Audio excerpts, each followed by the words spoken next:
McBee dynasty star patriarch Stephen McBee has pleaded guilty to a multi-million-dollar fraud scam using federal crop insurance. He admitted to falsifying documents to receive unauthorized insurance benefits, which cost the U.S. government more than $4 million. Stephen's oldest son was on a show Joe Millionaire for Richer or Poorer. Part of the show was shot on Stephen's ranch in Missouri. The production company felt that their ranch and him and his 4 sons were perfect for a reality show. McBee Dynasty, Real American Cowboys was released on March 11, 2024, and there will be a second season released in 2025. Stephen is not expected to be part of the show's second season amid his legal troubles. On November 5, 2024, 52-year-old Stephen waived his right to a grand jury and pleaded guilty to a fraud scheme involving the receipt of federal crop insurance benefits that he was allegedly not authorized to get. Stephen, who is the owner of McBee Farming Operations, was charged with 1 count of federal crop insurance fraud. His guilty plea serves as an admission that he engaged in fraudulent activity from 2018 to 2020 that caused an economic loss to the U.S. Department of Agriculture. The Department of Justice claimed that the government's total loss was $4,022,123, and Stephen will also be required to forfeit an additional $3,158,923. Stephen admitted to making a false report to Rain and Hail, a company reinsured by the Federal Crop Insurance Corporation. He also confessed to sending fraudulent documents to Rain and Hail that underreported his total 2018 corn crop by approximately 674,812 bushels, and underreported his total 2018 soybean crop by approximately 155,833 bushels. The falsified reports allowed Stephen to receive $2,605,943 in federal crop insurance benefits, in addition to $552,980 in federal crop insurance premium subsidies. In total, he received $3,158,923 in benefits he was not authorized to get. Stephen also acknowledged that his company sold more than 1.2 million bushels of corn and nearly 416,000 bushels of soybeans to another party in 2018. His crop insurance records for that year indicated that only 340,476 bushels of corn and 190,171 bushels of soybeans were produced. Additionally, he falsified information he provided to his insurance company about the company's soybean crop in 2019. At the time, he claimed that the soybeans were the first crop in certain fields when wheat had already been harvested from those fields. The insurance policy allowed coverage on the first crop planted on a piece of land during a given year. His claims allowed Stephen to be paid federal crop insurance benefits, which he was not authorized to receive. Stephen also shared false planting dates on crop insurance documents with NAU Country Insurance. His company harvested corn after the last planting date in 2020, which made it ineligible for insurance. Consequently, he received unauthorized federal crop insurance benefits. He also admitted to committing additional fraud in 2019 and 2020. Stephen is facing up to 30 years in federal prison without parole. A sentencing hearing will be scheduled following the United States Probation Office's pre-sentence investigation. His full restitution will be determined by the court at a later date under the terms of his plea agreement. On October 16, 2025, he was sentenced to 2 years in prison and ordered to pay $4 million in restitution. In 2000, Nancy Campbell-Panitz, a 52-year-old single mother from Sarasota, Florida, found herself at the center of a shocking and ultimately tragic incident that would draw national attention. The events unfold on The Jerry Springer Show, a television program notorious for turning personal disputes and chaotic relationships into public spectacles. Nancy's appearance, however, was not meant to be a spectacle. It was meant to be a chance for reconciliation. She was hoping that this appearance would offer a chance to mend her relationship with her ex-husband, Ralph Panitz, but little did she know it would be the catalyst for her fatal end. Ralph and Nancy had divorced in 1999, after 15 months of marriage, ending their tumultuous marriage after years of conflict, including frequent fights and even threats of violence. However, despite their divorce, the couple remained in close contact, and their relationship was anything but clean. Nancy, who had a deep, unwavering hope for reconciliation, believed that the Jerry Springer Show would be an opportunity to reunite with Ralph and put their troubled past behind them.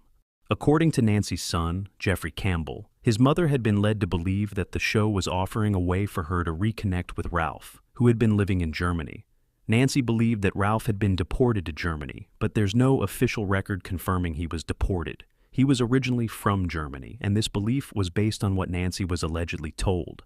Jeffrey recalled, "My mother believed that Ralph had been deported to Germany. She thought the show would bring him back to America and that they would reconcile. She thought he was coming back to tell his new wife, Eleanor, that he wanted to be with her." Nancy was hopeful, and the producers of the show played on this, capitalizing on her emotional state. But the reality of the situation was far different from what Nancy had expected. In the months before the episode, Ralph had married Eleanor, and the producers had an entirely different plan for the episode.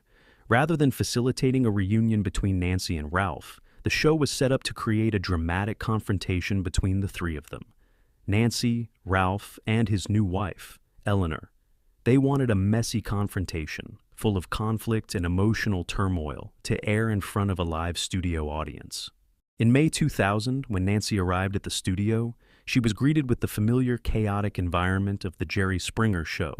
The set was designed for confrontations, not reconciliation. But Nancy, who was never comfortable with being in the spotlight, was uneasy about what was about to unfold. Jeffrey recalled that his mother didn't like being photographed and had always avoided attention, so seeing her in such a public setting was difficult. He said, "To see her up there on stage looking like a deer caught in the headlights.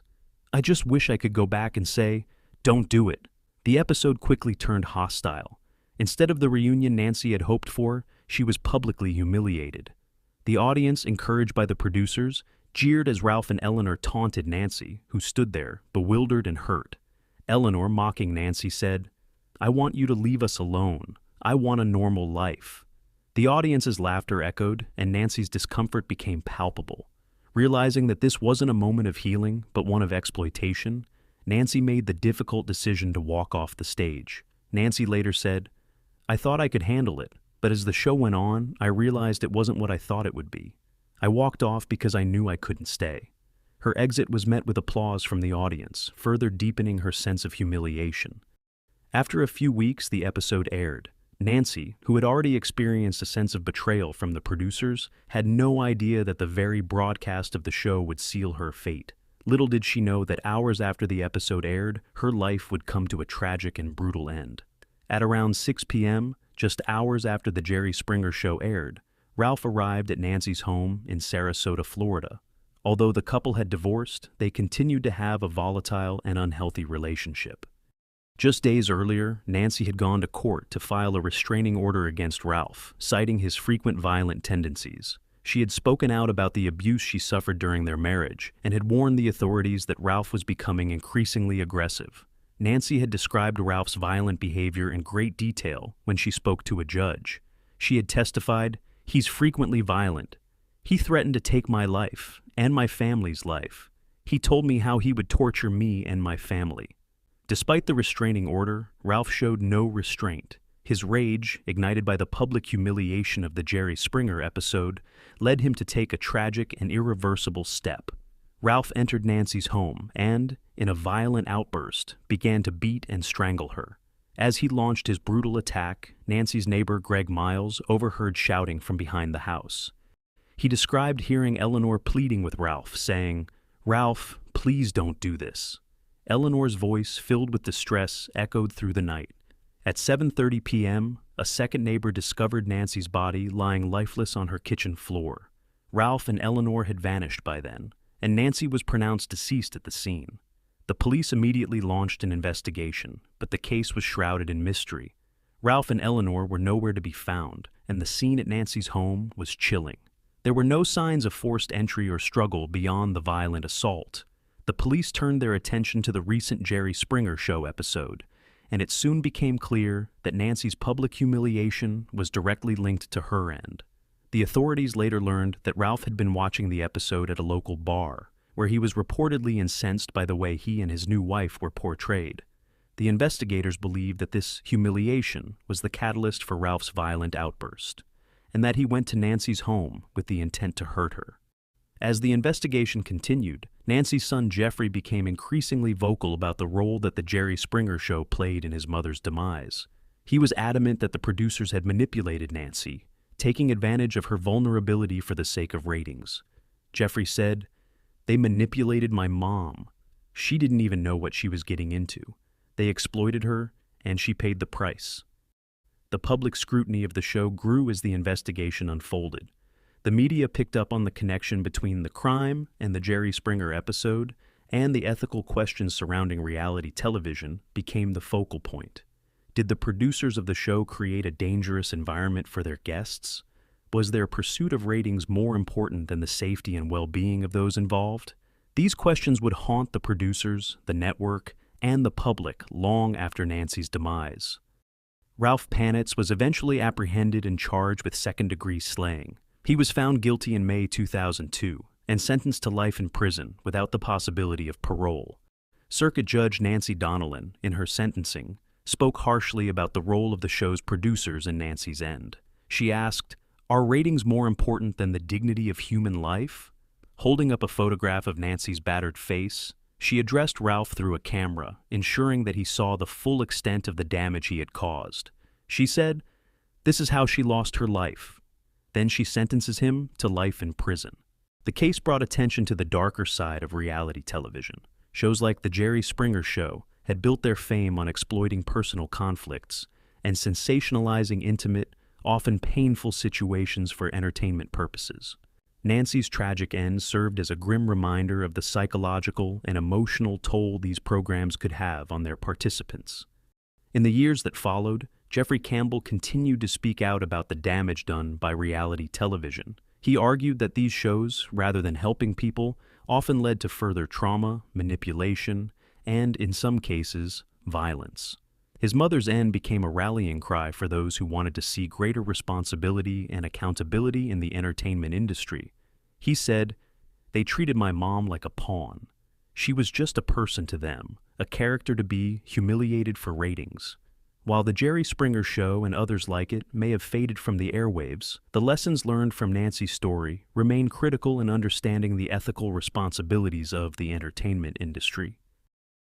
In the early hours of January 29, 2022, 46-year-old Boston police officer John O'Keefe was found unresponsive in the snow outside a gathering at the home of Brian Albert in Canton, Massachusetts. He was found at about 6 a.m. in Brian's front yard with 2 black eyes and deep cuts on the back of his head and right arm. An autopsy revealed that he passed away from blunt force trauma and hypothermia. After an investigation, John's girlfriend, Karen Reed, who worked in equity research at Fidelity, was accused of drunkenly backing into John with her vehicle during a winter storm. Karen was arrested on February 2nd, but pleaded not guilty to the charges. She was ordered held on $100,000 bail, but she made bail and was released. On May 24, 2023, during a pretrial hearing, Karen's attorneys laid out an alleged cover-up by law enforcement. Attorney Alan Jackson said, "Certainly the Massachusetts State Police is involved. There are people that were in that house that are involved. Brian Albert is involved. Jennifer McCabe is involved. The rest of the folks that were in that house, there's some level of involvement by every one of them. Every single one of them. We're not going to rest until we get to the bottom of exactly who's behind this cover-up. Not only Karen Reed deserves this, John O'Keefe deserves this, and has deserved this from moment one. And that's why they're not going to rest." Karen addressed the reporters for the first time on the courthouse steps. She said, "We know who did it. We know, and we know who spearheaded this cover-up. You all know. I tried to save his life. I tried to save his life at 6 in the morning. I was covered in his blood. I was the only one trying to save his life." Norfolk County District Attorney Michael Morrissey said, "Conspiracy theories are not evidence. The idea that multiple police departments, EMTs, fire personnel, the medical examiner, and the prosecuting agency are joined in, or taken in by, a vast conspiracy should be seen for what it is. Completely contrary to the evidence and a desperate attempt to reassign guilt. The evidence that the prosecutors have is DNA evidence recovered from a broken taillight that implicates Karen. They said the taillight is the same material from Karen's SUV and that the DNA matched John's. They also said that broken taillight material was found on John's clothing. But on March 12, 2024, the defense team said that an FBI expert concluded that the evidence does not support the theory that John was hit by a SUV. Attorney Jackson said, "The damage on the car was inconsistent with having made contact with John O'Keefe's body. In other words, the car didn't hit him, and he wasn't hit by the car." But the prosecutors disagreed. Her trial started in April 2024. In July, Karen's trial was declared a mistrial after the jury remained locked after 5 days of deliberations. On January 29, 2025, John's family released a statement as they marked 3 years since his demise. They said, "It has been 3 years since Johnny was senselessly taken from us. The void in our lives grows with each passing day, week, month, and year. His absence is profound, and we will continue to seek justice for him. He is always in our hearts." Her second trial started on April 22, 2025, after months of additional pretrial hearings. The following was discussed during the 2 trials.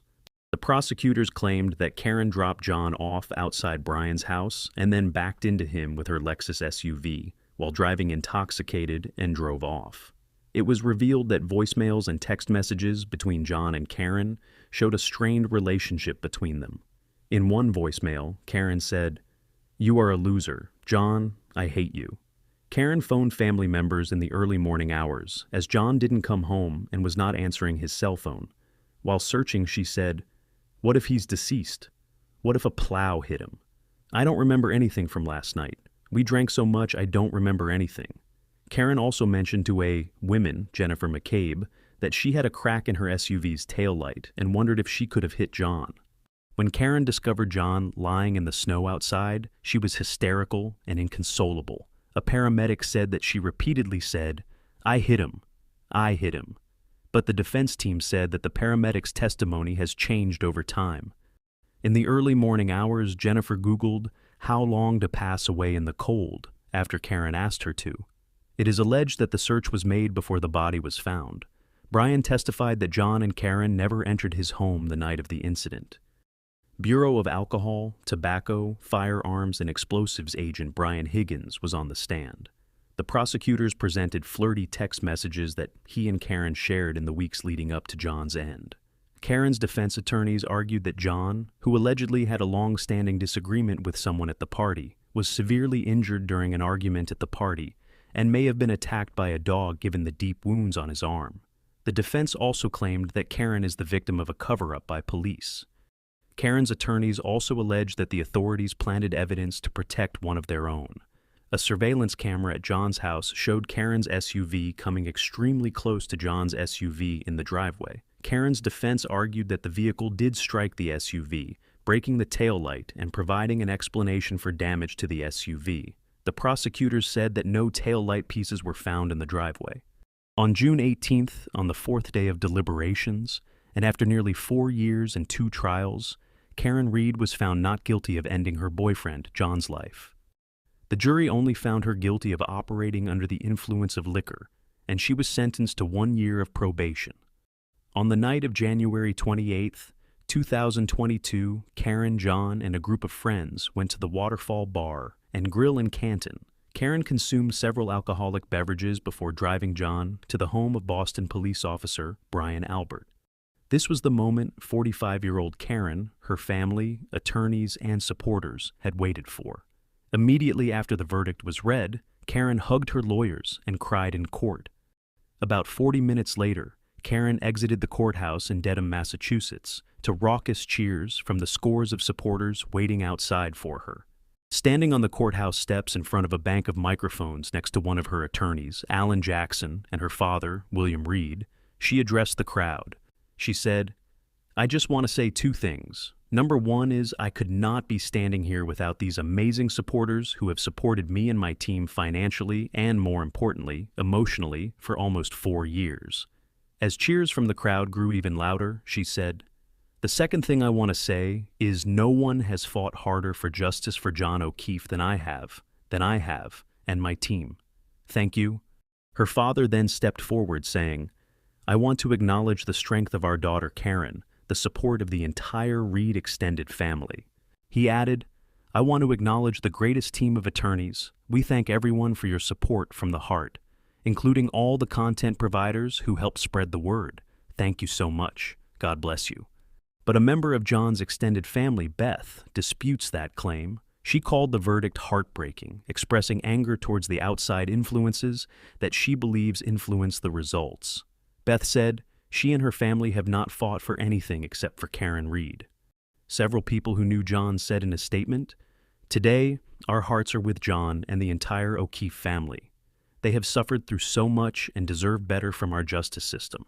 While we may have more to say in the future, today we mourn with John's family and lament the cruel reality that this prosecution was infected by lies and conspiracy theories spread by Karen Reed, her defense team, and some in the media. Some of the people who signed the statement was on the defense team's list of possible suspects of who were not properly investigated in John's case. A 19-year-old criminal justice college student, Sade Carlina Robinson, disappeared on April 1st, 2024 in Milwaukee, Wisconsin. She was reported missing on April 2nd when she didn't show up for her shift at a pizzeria. The police conducted a welfare check at her home on April 3rd, but found no trace of her. During the investigation, video footage showed her vehicle leave Maxwell Anderson's apartment after their first date during the early hours of April 2nd and arrive at a park near the shores of Lake Michigan. Sade's 2020 Civic was found torched the next day, and video showed Maxwell leaving the scene where the burned car was found. He was arrested 2 days later in a traffic stop by the Milwaukee County Sheriff's Office. It was believed that he dismembered her and spread her remains around Milwaukee County, as her right arm was found at a Waukegan Beach, Illinois, and her leg in Cudahy, Wisconsin. He is also believed to have burned her car to destroy evidence. An informant told the Milwaukee authorities that Maxwell had allegedly shown him the crime location and tools about a month before the crime took place. Maxwell allegedly gave the individual a detailed plan of how he intended to carry out the end of Sade, telling the informant he had recently met the teen. The informant claimed that when visiting Maxwell's apartment, a tarp was covering the windows and walls from the floor to the ceiling. When the police served a search warrant at Maxwell's home, they found blood in one of the bedrooms and on the walls leading toward the basement. The detectives also noted the presence of several gasoline containers. Multiple agencies, detectives, officers, deputies, and analysts recovered Sade's remains, processed crime scenes, searched homes, collected evidence, examined electronic devices, and found video. They put it all together to prosecute the case with nearly 500 exhibits and 62 witnesses called to the stand. 13 of those witnesses were recalled several times. Assistant District Attorney Ian Vance Curzan said, I've never called that many witnesses, but that was necessary to lock in the timeline and be very clear. One of the things when you're dealing with a case that involves such a large geographic range and a timeline, a long timeline, it's going to require a lot of people to help explain all of that. During closing arguments on June 5th, 2025, Vance Curzan said that Maxwell, who was 33 years old at the time, met with Sade at a bar a week before she went missing. Vance Curzan told the jurors that surveillance video and cell phone records put Maxwell and Sade together during the late afternoon and early evening of April 1st. The pair drank at 2 different bars before going back to his apartment. According to the assistant district attorney, the authorities recovered photos from Maxwell's phone that showed him groping Sade as she lay face down on his couch. The prosecutor described the victim as incapacitated, saying she was not able to resist. Vance Curzan alleged that Maxwell used the darkness to cut her body up without being seen. He then took a bus back to his apartment. However, Maxwell's attorney, Tony Cotton, said that the prosecutors never showed his client had any intent to end Sade's life. Additionally, Cotton claimed that none of Maxwell's neighbors reported hearing a struggle at his residence. He also said that his client made no attempts to conceal his identity when taking the bus, nor did he have muddy or blood-stained clothing in surveillance footage. Maxwell did not take the stand, and the defense did not call any witnesses to testify, instead leaning on cross-examination during the trial. Cotton said, "We did everything in our power to cross-examine every witness the state had and show where we thought the holes were in the state's case. Obviously, Max made a decision not to testify, and so we respect that decision because it's his to make, not ours." On June 6th, the verdict was reached within an hour on the 9th day of the trial. Maxwell was found guilty of taking the life of Sade, also for dismembering a corpse, arson, and hiding a corpse. He is facing mandatory life in prison when he is sentenced on August 1st. Cotton later sent a simple statement from the Anderson family on the outcome of the trial. It reads simply, "We respect the jury's verdict." Cotton said that, while in court, Maxwell was asking him about the sentencing process and what it looks like. Post-trial, it was revealed that Maxwell watched a Netflix show depicting dismemberment the night of the crime. Some of Sade's remains were not recovered, and it may never be known how she lost her life. An official said the following during a press conference held by the Milwaukee County Sheriff's Office. "I want to express our deepest sympathy to the family and loved ones who knew Sade Robinson. We are hopeful that this verdict brings some amount of solace to them." Outside the courtroom, Sade's mother, Sheena Scarborough, said that her daughter was a hero. She said, "She will be forever remembered as an angel. My baby solved her own case. That's how I raise my kids. We don't give up. We are fighters. I demanded justice. I stand tall. I stand affirmative. Sade will continue to walk with me daily and right beside me." She added, "Throughout all of this, throughout the grief and everything, Sade continues to talk to me, to guide me, and her mission is still wanting to help others." On August 1st, Maxwell was sentenced to life in prison without parole. Olympic cyclist Alyssa Hoskins lost her life in a car crash on December 30th, 2023 in Adelaide, Australia. Her husband, Rohan Dennis, was a two-time world champion cyclist and won a silver medal at the 2012 Summer Olympics, as well as a bronze medal at the 2021 Olympics in Tokyo. Melissa also competed in both Olympic Games and won a team world title in 2015. Melissa passed away after jumping on the hood of Rohan's car while he attempted to drive away following an argument the couple had over kitchen renovations. He ran her over with his car after driving almost 250 feet, with his wife laying on the hood of the car, attempting to continue the argument. Rohan immediately got out of the car and attended to Melissa after realizing he had run her over. The father of two, their children, also cooperated with the police. 34-year-old Rohan pleaded guilty to one aggravated account of creating the likelihood of harm. In May 2025, Rohan was given shortened jail time. He was sentenced to 1 year and 4 months, but it was suspended. He also had his license suspended for 5 years. At Rohan's sentencing hearing on May 14th, Judge Ian Press said in court that the couple had agreed Rohan would leave if they were having an argument so that they could both calm down. However, Melissa chased after him this time. Rohan ultimately slowed down, and Melissa got off the hood of the car and went around to the side, opening the door while the car was still moving. Rohan then shut the door and accelerated the car in what appears to be an attempt to drive away from her. Judge Press said, "You did so in circumstances in which Ms. Hoskins was very close to the car, and you knew that." He added that the decision to continue driving created a risk of her being harmed, and you knew that, but continued to drive anyway. "I accept you have a sense of responsibility for all that occurred. I accept you have anguished over what could have been different if you had acted in some other way." The judge added, "Given your plea of guilty, your remorse, that you are the sole carer for your young children, and given all your other personal circumstances and the circumstances of the offending, I am satisfied that good reason exists to suspend that sentence." Melissa's mother, Amanda Hoskins, also addressed her son-in-law during the sentencing, telling him that, "I know that you would never intentionally hurt her. I believe this is a tragic accident. Your temper is your downfall and needs to be addressed." Melissa's father, Peter Hoskins, said, "It's now time for us to move on," which would be Melissa's expectations of us. Clearly, we want to continue to be an integral part of their children's lives and their future. How we do this in a meaningful way, and a relevant way, will take time as we refocus on our lives going forward without Melissa. With respect to Rohan, as hard as it's going to be, it's important that we also have a well-mannered relationship with him. "We miss Melissa terribly," Peter said, his voice breaking. On October 4th, 2025, 23-year-old Kada Scott disappeared from her workplace in Philadelphia. The following day, on October 5th, her family reported to the police that she was missing after she never returned home from work. Her coworker overheard her saying to someone on the phone, "I can't believe you're calling me about this." After this phone call, Kada walked to a dark-colored vehicle outside the assisted living facility where she worked and left immediately afterwards. As the investigation into Kada's case ensued, the police learned that she had been receiving harassing calls in the days leading up to her disappearance. The authorities in Pennsylvania have handed over the case to slaying investigators, although they did not think that her life was ended. Since she was last seen, the police said that there have been no cell phone or social media activity from her. She has not reached out to friends or family. The Philadelphia police said that it was likely she did not leave voluntarily.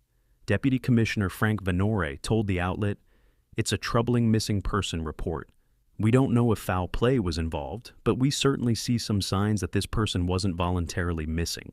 Kada's family had set up a GoFundMe to raise funds for a reward for credible information that leads directly to Kada's safe recovery. Her family said in the fundraiser, "Every dollar raised strengthens our ability to bring her home and encourages anyone with information to come forward." This page is dedicated to raising awareness, supporting search efforts, and ensuring that no lead goes unheard. Meanwhile, friends, family, and strangers were working rigorously to raise awareness about her case, many sharing about her with hashtags, #HelpFindKada and #KadaScott. The authorities said that their search has included an arboretum property and K-9 units deployed into a heavily wooded area. The FBI has also joined the search.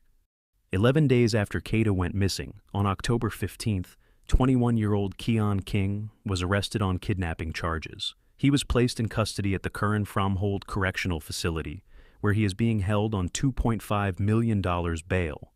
On Saturday, October 18th, the investigators acted on a tip, and the case took a tragic turn. Kada's remains were discovered 2 weeks after she disappeared in a wooded area behind an abandoned school. King's charge were then upgraded to slaying. He is also charged with robbery, theft, violation of the Uniform Firearms Act, possessing an instrument of crime, tampering with evidence, abuse of corpse, conspiracy and obstruction of justice. Arson, causing catastrophe, conspiracy, unauthorized use of an automobile, and recklessly endangering another person are other charges filed against King. Text exchanges discovered during the investigation were shedding light on how Kada may have known King and how he was the last person to be in contact with her.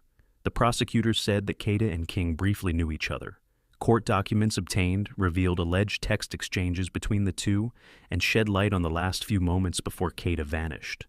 The two began communicating on October 2nd and continued until her disappearance. In that first exchange, Kada received a text from a number where the sender said it was their new number. When Kada asked the sender who they were, the sender said it was Kel, whom the investigators have since identified as King. In one text message to King on the morning of October 4th, Kada reportedly said, "Kidnap me again?" In response, King texted, "Better be up too." The two then planned to meet later that night. The phone that King allegedly used was registered to another person. The medical examiner's office announced on October 23rd that Kada was fatally shot to her head. Kada's remains were found in the woods behind an abandoned location, where the investigators said that they tracked King's cell phone during the time a 2008 black Hyundai Accent hatchback in question was burned. Video evidence recovered led the investigators to believe that the vehicle was used by King to move Kada. The footage taken from a recreation center nearby, the school shows the vehicle was on location at all of the pertinent points of the investigation. A person was spotted in the surveillance video exiting the vehicle and walking through the playground towards the fence line between the rec center and the school. The vehicle was reported stolen on October 3rd after a delivery driver left it running and unlocked when a man dressed in all black entered the vehicle and drove off, and was on the scene where Kada's remains were found. The video evidence indicates that the vehicle was burned on October 7th after two individuals approached another vehicle nearby and removed a heavy object, consistent with a human body, from the passenger side the previous day. On November 8th, the community gathered to celebrate the life of Kada at a funeral service. Just 10 days before, what would have been her 24th birthday. Mount Airy Church of God in Christ was filled not only with her friends and family, but also with people who didn't even know her, and yet were touched by her end. Herlene Seymour said, "I think everybody has a Kada in their family. I have granddaughters. So, I'm here to support the family." As Kada's family prepared to lay her to rest, they wanted to focus on the kind of person she was, rather than what happened to her. Kada's Aunt Jana Allen said, "It's upsetting that tragedy had to come this way, but on today we're not looking at that. We're going to celebrate who she was becoming."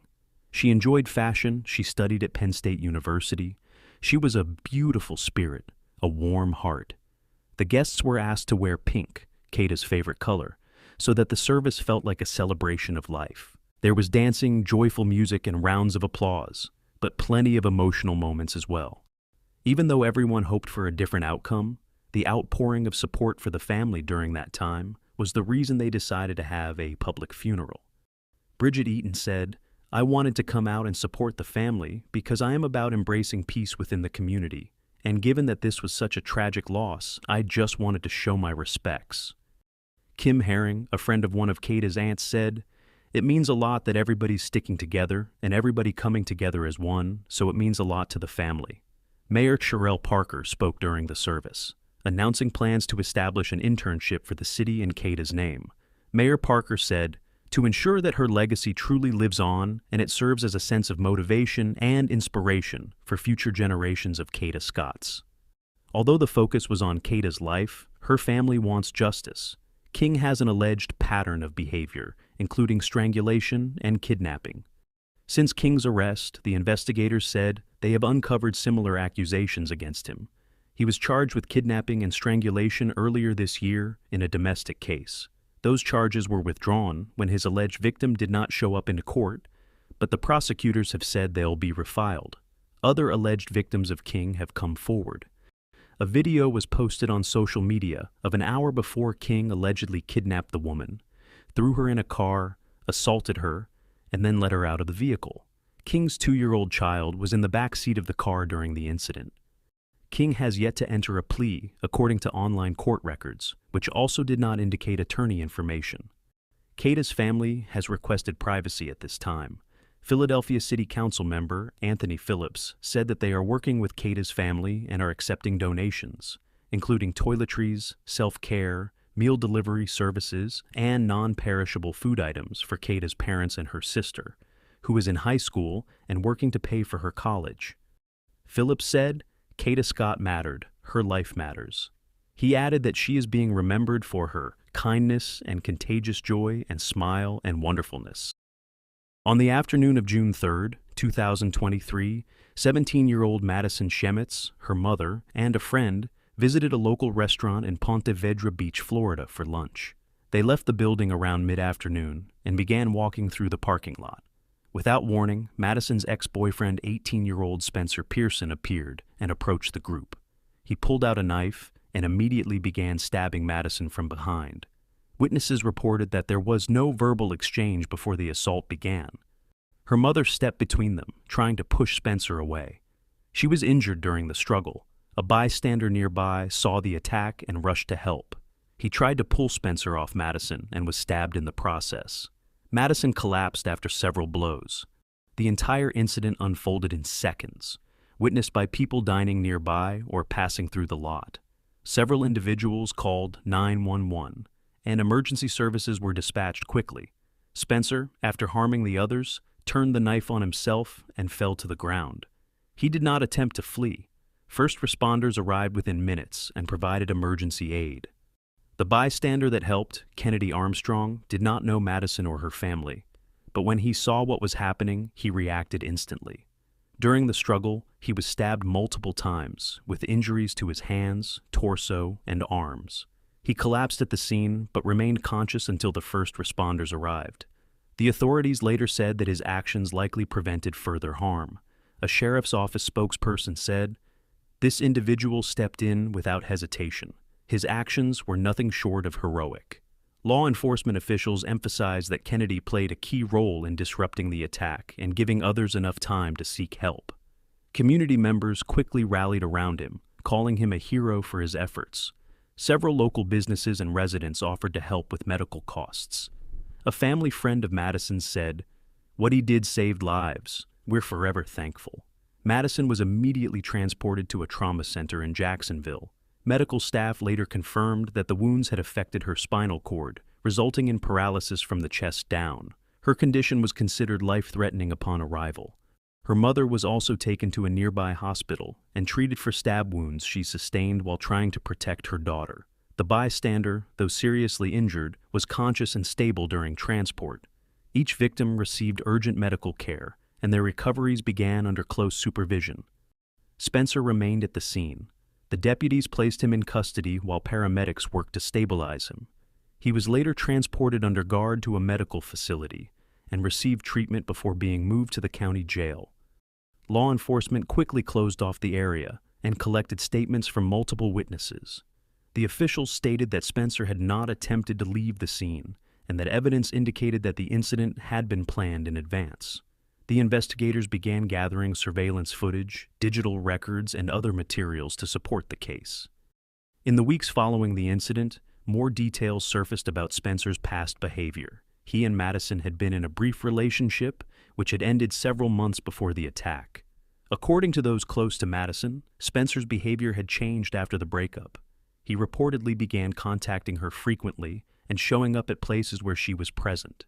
Though there were no formal restraining orders on record, Madison's family had expressed growing concern over his actions prior to the slaying attempt. The authorities later confirmed that Madison had taken steps to distance herself from Spencer, including blocking him on social media and limiting contact. Spencer's presence at the restaurant on the day of the incident raised questions about how long he had been tracking Madison's whereabouts.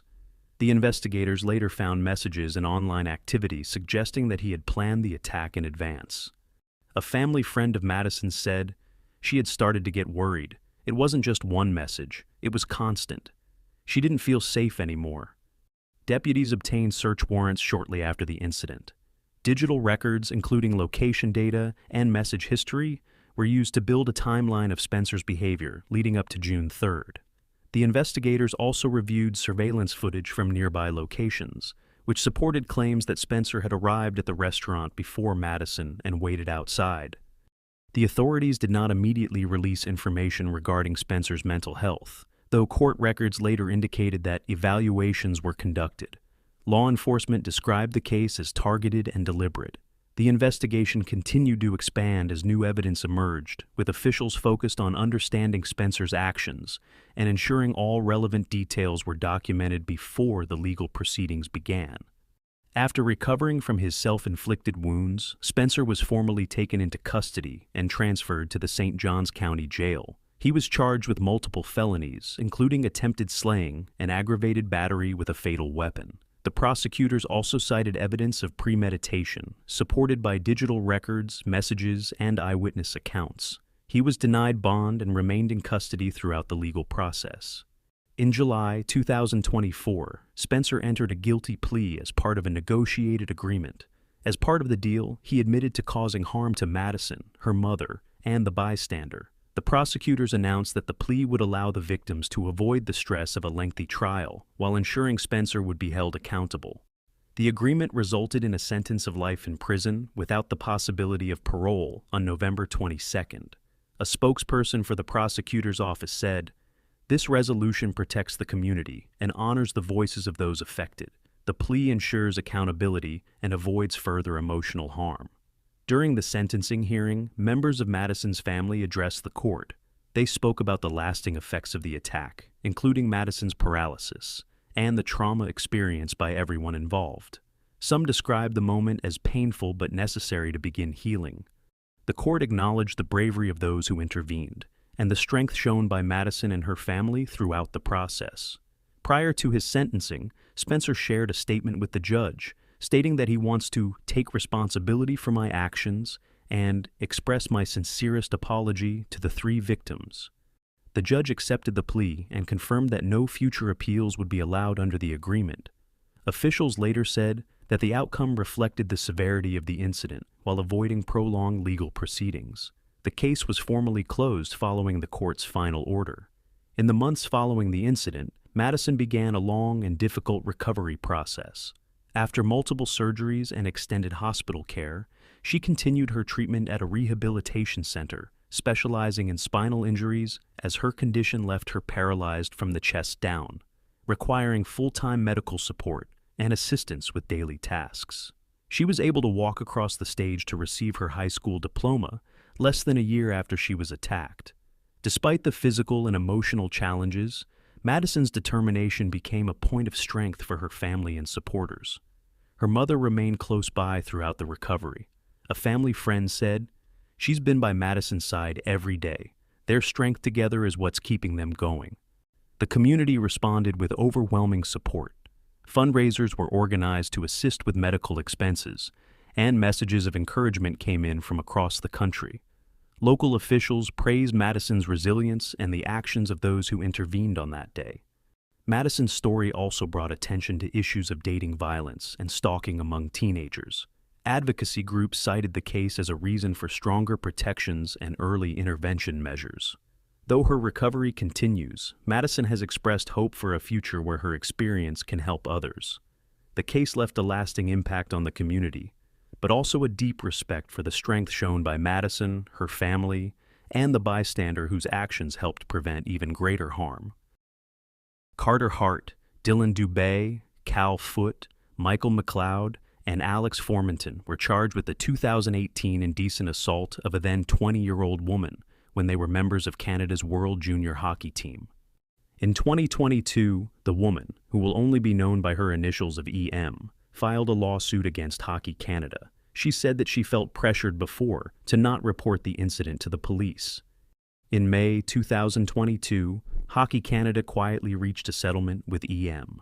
The following month, in June, the Minister for Sport froze the federal government's funding of Hockey Canada and called for an investigation into whether public funds were used to fund the settlement. Due to this scandal, most of Hockey Canada's corporate sponsors suspended their relationship with the organization. The case was then further investigated by London, Ontario police. On January 24, 2024, the 5 members were told to surrender to London police.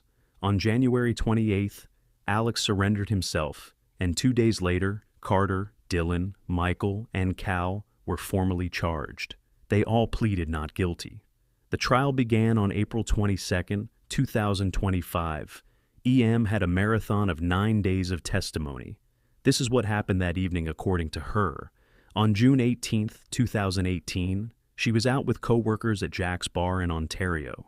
She said that she ended up drinking too much to overcome some awkwardness she felt around colleagues she didn't know well. A few of the members of Canada's World Junior Hockey Team was also at Jack's Bar. EM said that someone introduced her to a man at the bar named Mikey, who she later learned to be Michael. EM said that she and Michael left the bar in an Uber and went back to his room at the Delta Armories Hotel. They had consensual intercourse. More men then came into the room, and the sexual activity that followed was not consensual, according to her.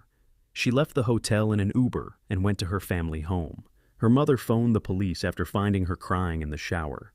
Michael then messaged her later the week and asked her to figure out how to make this go away with the police. She then pretended that it was a misunderstanding, and she didn't want to pursue the matter further. The defense lawyers focused on EM's drinking that evening and that their clients could not have known that she was not giving consent. More than one defense lawyer seized on inconsistencies between various statements EM made in the years since the alleged assault. During the proceedings, the jurors watched 2 consent videos Michael filmed that night. In the first video, a voice off camera asks whether EM is okay with this. She smiles and says, "I'm okay with this." The second video was taken an hour after the first. EM said, "Are you recording me?" "Okay, good, it was all consensual." In court, EM said she doesn't remember making the videos and believes that Michael was telling her what to say to protect himself. Within the first few days of the trial, the court recessed for a short period before the judge returned and declared a mistrial. A juror flagged that they were approached by defense attorney Hilary Dudding at lunch and told them that she noticed them nodding their heads a lot during the prosecutor's opening statement. A new jury was then chosen, but on May 16th, the judge dismissed the jury in the trial after the jurors claimed that the attorneys made fun of them. This dismissal came after a juror submitted a note to the judge on behalf of other jurors, calling out the defense attorneys for their court behavior. The defense attorneys denied all allegations. The juror said in the note that two defense attorneys, identified as Daniel Brown and Hillary Dudding, appeared to whisper to each other and laugh as if they were discussing the juror's appearance, which the jurors considered unprofessional and unacceptable. The judge said that she didn't see any of this behavior and would have stepped in if she saw this. However, she concluded the jurors' opinion of the defense could impact their impartiality when it came to the verdict, and that she would handle the high-profile case on her own. In July 2025, all 5 of them have been acquitted. The justice did not find the evidence credible or reliable. The former NFL quarterback, Mark Sanchez, has been charged with a felony. On October 4, 2025, 38-year-old Mark got into an altercation with 69-year-old delivery driver Perry Toll in a downtown Indianapolis alley that resulted in both men being hospitalized with serious injuries. Mark, a current Fox Sports broadcaster, was in Indianapolis to call a Colts game against the Las Vegas Raiders on October 5th. The Indianapolis Metropolitan Police Department said, "Detectives believe this was an isolated incident between the two men and not a random act of violence." Perry claimed that he stabbed Mark out of self-defense after he allegedly began harassing him over a parking spot. Perry told the authorities that Mark, who was running wind sprints in the alleyway, climbed into the cab of his truck, smelled of alcohol, and was slurring his speech. Mark claimed that Perry's box truck was not allowed to be parked in the alley. Perry has filed a lawsuit against Mark and his employer, Fox Sports, for punitive and compensatory damages, claiming that he sustained serious bodily injury. Mark, who had multiple stab wounds to his upper torso, was admitted to the hospital and discharged on October 12th. The athlete proceeded to thank his surgeon. He said, "She saved my life, so I'm grateful for that. I'm recovering slowly." Mark was booked into Marion County Jail on the same day. The judge ordered him to be fingerprinted and have his mugshot taken before leaving Indiana. Mark faces 1 felony charge, battery resulting in serious bodily injury, and 3 misdemeanor charges, battery resulting in bodily injury, unauthorized entry of a motor vehicle, and public intoxication that endangers the life of another. A video of Mark showed him leaving the jail. He said the following, adding that he's appreciative of the first responders and hospital staff. "Right now, I am just focused on my recovery." Indianapolis Police Chief Chris Bailey addressed the incident in a press conference. "I don't care who you are. I don't care what you do for a living. I don't care where you live. If you come into our city, commit violence, we will use all the tools that are at our disposal to hold you accountable." Mark's family issued a statement, writing, "This has been a deeply distressing time for everyone involved.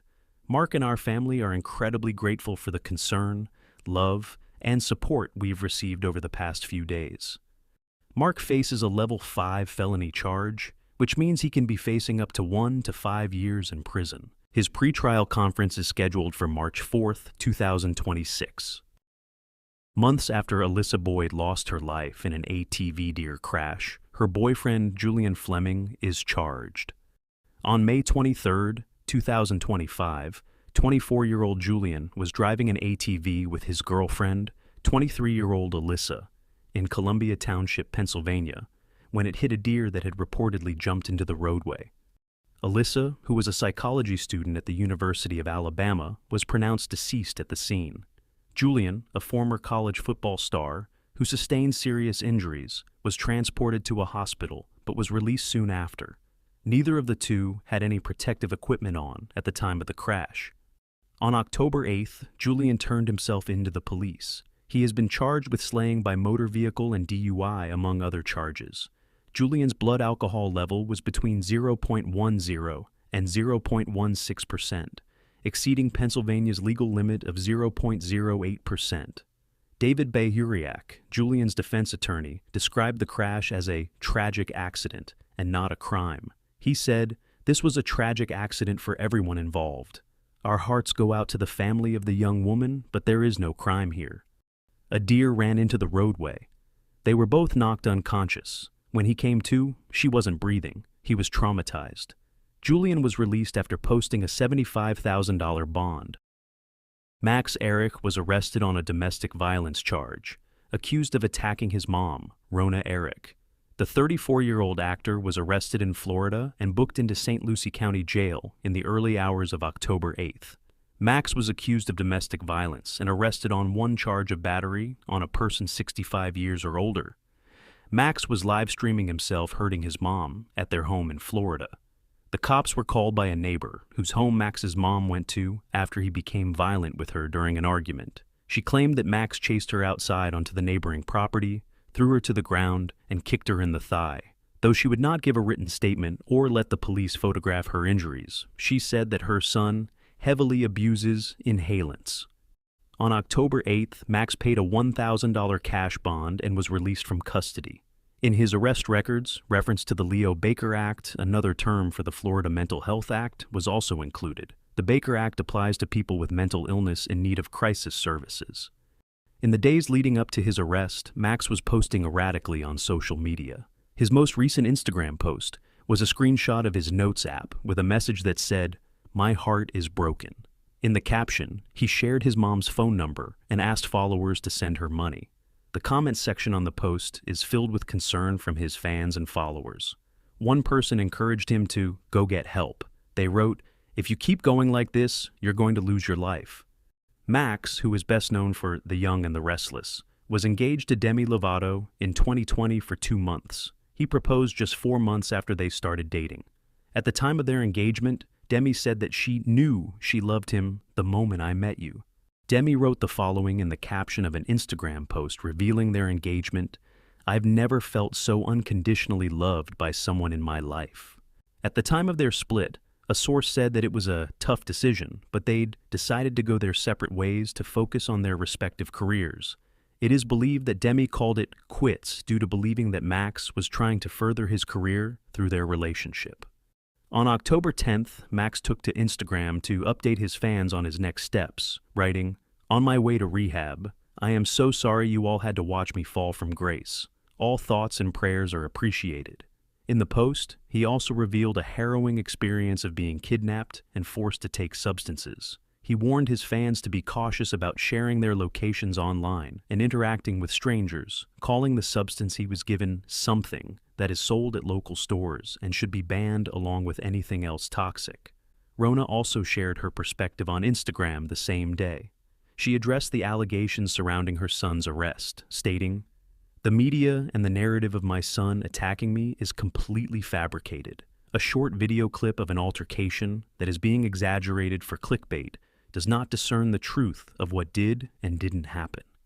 She then spoke about his alleged kidnapping, saying, "The only villain in this is the fact that my son was kidnapped and forced to ingest a dangerous substance. In a short amount of time, I watched substance abuse take over his entire daily life because he was kidnapped and forced to do substances with a group of bad characters." She continued, "I struggled, as any mother would, with the demand to keep him safe as a grown man and protect him. He now is in rehab, and he is getting the treatment he needs. A mother knows who their son is and isn't." On November 27, 2024, in Hallandale Beach, Florida, 27-year-old Sabrina Krasniqi critically injured her 34-year-old husband, Pajtim Krasniqi, inside their oceanfront condo. Around 12:30 a.m., Sabrina fatally shot Pajtim multiple times before ending her own life. The incident occurred on the 45th floor balcony of their shared residence, Beach Club 2, at 1830 South Ocean Drive. The police were alerted by a ShotSpotter gunfire detection system and found both of them deceased. The tragic event gained national attention due to its violent nature, its high-rise setting, and the involvement of a couple once publicly known. Their family members described the crime as a devastating betrayal that left their community and loved ones reeling. The neighbors told the investigators that they heard at least 5 shots in quick succession, followed by a pause and a final shot. An eyewitness recalled hearing screaming and gunfire before the police sirens arrived. Inside the unit, the officers observed bullet holes in a sliding glass door, and blood pooled on the balcony floor.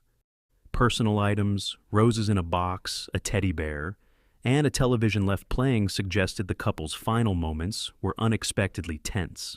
The space appeared undisturbed otherwise, suggesting a sudden collapse after the final shot.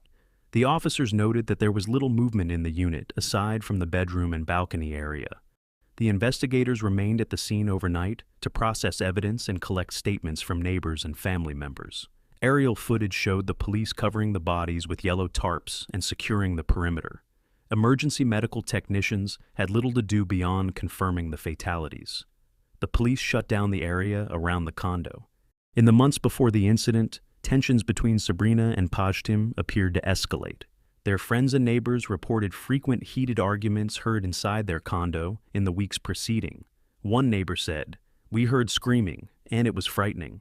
Pajtim's family later revealed that Sabrina had confessed to infidelity and feared that he might file for divorce. Pajtim was described as a hard-working day trader and devoted son. He had previously survived a serious motorcycle crash in 2018, a tragedy that led him through 16 surgeries to avoid amputation. His resilience left a strong impression on his loved ones, who called him a hero and a constant source of joy. Sabrina, originally from New York, had worked as a model and once appeared in an Inside Edition segment about catcalling in Times Square. The couple relocated to Hallandale Beach, Florida, in 2022 to pursue a new life together. Pajtim's brother, Arbin, said that Sabrina's guilt over the affair and fear of losing their marriage led her to tragic actions. The police confirmed that they had no immediate motive for the shooting, but statements from Pajtim's sisters painted a picture of betrayal. His sister, Albana, said, "She betrayed him, his love, and his trust. She shattered my family." Her post also emphasized that Pajtim had treated their mother like gold. The investigators reviewed surveillance from the 45th floor and confirmed multiple arguments had taken place there before the late-night incident. ShotSpotter data showed 6 distinct gunshots echoed across Hallandale Beach, underscoring the calculated nature of the act. The authorities continued to examine the motive and mental health context, though the couple's strained relationship and alleged betrayal remained central to the investigation. Building management released a brief statement acknowledging the incident and offering condolences. A representative expressed that the building had no prior complaints about the couple and stressed that such violence was extremely rare in their high-rise community.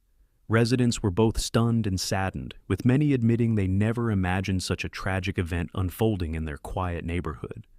The case also drew widespread attention in the Kosovar Albanian community, especially among relatives living in New York and Queens. Family members traveled to Florida to mourn, while others held local gatherings in Pajtim's memory. Albana, his sister, shared on social media, "You were gone before we knew it, and bullets took your life." The investigators continued to collect digital records, including phone data and message logs, and interviewed neighbors in an effort to fully understand the sequence of events and the emotional circumstances that may have led to the tragedy. Neighbors and building staff held a small vigil on the sidewalk below the condo tower. Community mental health advocates pointed to the case as a stark example of how relationship crises can escalate tragically. Domestic violence organizations issued statements urging improved access to support services, including counseling and crisis hotlines. Pajtim's colleagues from his day trading firm gathered for a moment of silence, recalling his work ethic and kindness. One coworker said, "He brightened up every room he was in." Charlie Kirk has lost his life at age 31 after being shot during a campus event at Utah Valley University on September 10, 2025. Charlie was a right-wing media personality who rose to fame after co-founding the conservative advocacy group, Turning Point USA, at just 18 years old. The purpose of the group was advocate for conservative politics on high school, college, and university campuses. Leading up to the 2020 presidential election, his 3-hour radio talk show, called The Charlie Kirk Show, made him a close ally of Donald Trump's, and in 2020, he was appointed by the president to a commission promoting patriotic education. It was reported in 2024 that his podcast was downloaded between 500,000 and 750,000 times each day. Charlie also often went viral on social media for his debates with more liberal-leaning students at college campuses around the country. On September 10th, Charlie was manning his signature Prove Me Wrong table as part of his American comeback tour when gunfire broke out. Video posted from the event showed Charlie being struck in the side of the head or neck as he spoke to the crowd from under a white pop-up tent. The crowd dispersed in a panic. After Charlie was taken to the hospital in critical condition, a Turning Point USA spokesperson said, "It doesn't look good." A Turning Point USA spokesperson later confirmed his demise. Eyewitnesses at the university during the shooting described what they saw to reporters. The witnesses said, "I heard a loud shot, a loud bang, and then I saw his body actually, in slow motion, kind of fall over. We all dropped to the ground, and I want to say we sat like that for about 30 to 45 seconds, and then everyone around us got up and started running." A suspect was taken into custody, 22-year-old Tyler Robinson. His father saw the photos of the suspected perpetrator and asked Tyler if it was him. He acknowledged that it was him, and when his father urged him to turn himself in, Tyler suggested that he would rather end his own life. But after his father convinced him to talk with a youth pastor, Tyler agreed to be taken into custody. His family members also had recalled a conversation with Tyler in which he said that Charlie was full of hate and spreading hate. It is said that Tyler is in a relationship with his roommate, who was in the process of transitioning. As Charlie regularly expressed anti-LGBTQ views, this could be a possible motive. Charlie is leaving behind his wife, Erica Francevy, a podcaster and former Miss Arizona USA, and their son and daughter, born in 2022 and 2024. They have been present at the event. Erica made a public address. She said, "Charlie always said that when he was gone, he wanted to be remembered for his courage and for his faith. She pledged to keep his legacy alive and that the tour will continue." Addressing her husband, she said, "I can't wait to see you again one day."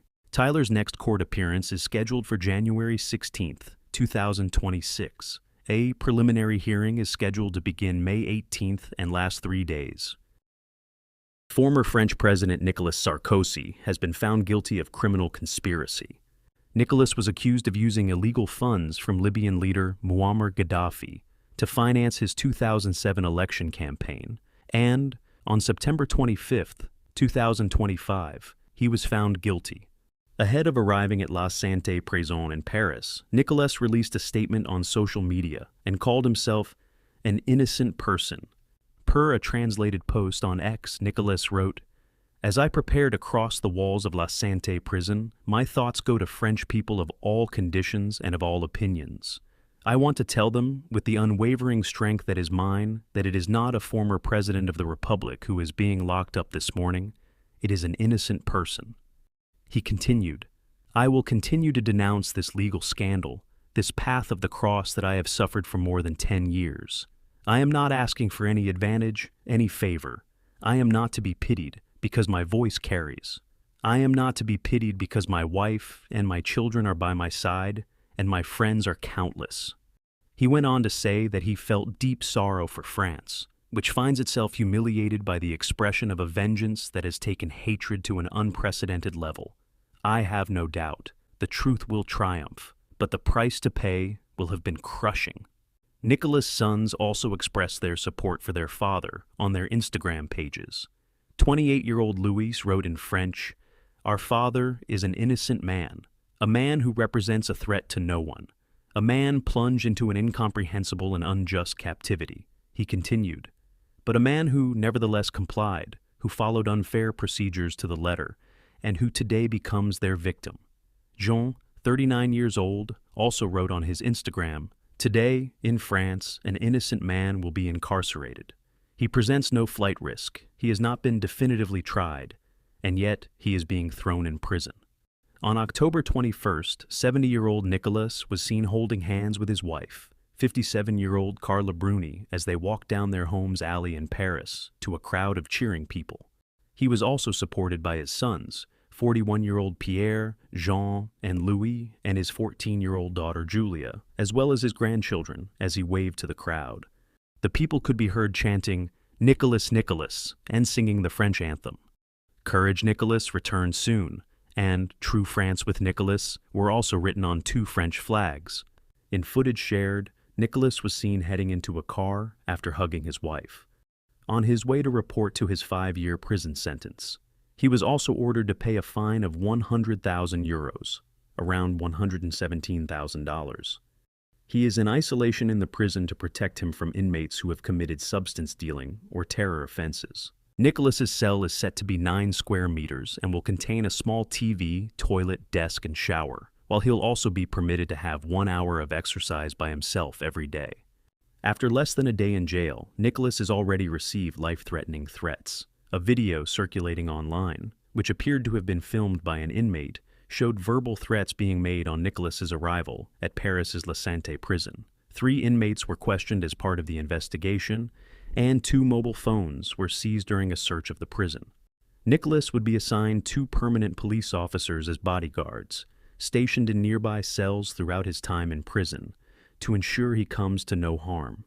His lawyers have filed a request for early release, pending his appeals trial, and said that they expected this request to be reviewed in about a month. They said that they hoped to get him freed on early release by Christmas. And it did happen. On November 10th, he was released after 3 weeks. His appeal trial is expected to be held in March 2026. The Real Housewives of Potomac star, Wendy Osefo, and her husband Eddie Osefo were arrested on fraud charges. Wendy joined RHOP in Season 5, and she is slated to appear in Bravo's new series, Wife Swap, The Real Housewives Edition. The show, originally set for October 14th, has been delayed to October 21st. It will not begin with Wendy's episode, as was previously planned. Wendy and Eddie, who share children Carter, 12, Cruz, 10, and Cameron, 6, celebrated their 14th wedding anniversary in August. On October 9th, 2025, they were booked in at Westminster. They are facing 16 charges, 7 of which are felonies related to alleged false or misleading info fraud. The couple claimed that designer bags and jewelry were missing from their bedroom during a reported burglary in Jamaica in April 2024. Wendy was allegedly seen wearing one of the diamond rings in a later social media post. A police investigation determined that other items the couple said were stolen had been purchased and returned to their respective stores, where a full refund was provided prior to the alleged burglary. In the prosecution's bail recommendation documents, the prosecutors alleged that the couple claimed a $450,000 personal property loss via an insurance company. On October 19th, Wendy shared a post on Instagram. She wrote, "Thank you for the outpouring of love, support, and prayers for myself and most importantly my family during this time. We are forever grateful. And through it all, God remains faithful," Wendy captioned her post, sharing a photo of herself posing in a black and white gown. A number of other RHOP and Bravo stars have spoken out about Wendy's arrest, including Andy Cohen, who commented on the matter on the October 13th episode of Andy Cohen Live. Andy said, "I want to say that, like all of you, I found out about the charges against Wendy and Eddie Osefo on Friday morning, and there's not much that I can say. I know nothing of the charges more than you guys do, than what I've read. I'm sad about this. I'm really sad about this." He added, "I'm a Wendy fan, and she has been a great housewife and a great role model. She's always led with education and her solid family values, and so I'm really thinking about her and her family, and I'm certainly hoping that this is all some big nothing." Wendy resigned from her role as a distinguished visiting professor at Wesleyan University following her arrest. A spokesperson for Wendy clarified that she was not fired. The spokesperson said, "Contrary to recent media reports, Dr. Wendy Osefo was not terminated from a faculty position at Wesleyan University. She formally submitted her letter of resignation prior to any public announcement made by the university." The statement from the spokesperson added, "Dr. Osefo made the voluntary decision to step down from her role. This decision was made independently and communicated directly to the university before any external reports surfaced." Wendy said that there were defects in the charging document, but she claimed that all evidence should be suppressed because of an unlawful search or seizure. Wendy demanded the same of wire and verbal communications due to an allegedly unlawful interception, also claiming that unlawfully obtained admissions, statements, or confessions should not be allowed as evidence. She requested that the trial of co-defendants be severed from the trials of this defendant, referencing Eddie's charges. In a separate filing, Wendy's lawyer asked the prosecutors for all alleged evidence, a list of witnesses, polygraph results of witnesses, the names of any confidential informants, and copies of police reports. Wendy and Eddie spent one night at Maryland's Carroll County Detention Center before posting a combined total bail of $100,000. According to their spokesperson, they were in good spirits and looking forward to their day in court. Since their release, the prosecutors allege that Wendy and Eddie actually have very little money. They have approximately 40 credit and/or debit cards in their and business names. But they found 67 credit cards inside 4 wallets, including a Chanel wallet that was listed as stolen. Wendy and Eddie changed direction and asked to be tried as co-defendants. The couple previously filed paperwork asking to be tried separately. The judge approved their request. They are being forced to submit 8 years of financial documents. Their trial is currently scheduled for April 2026.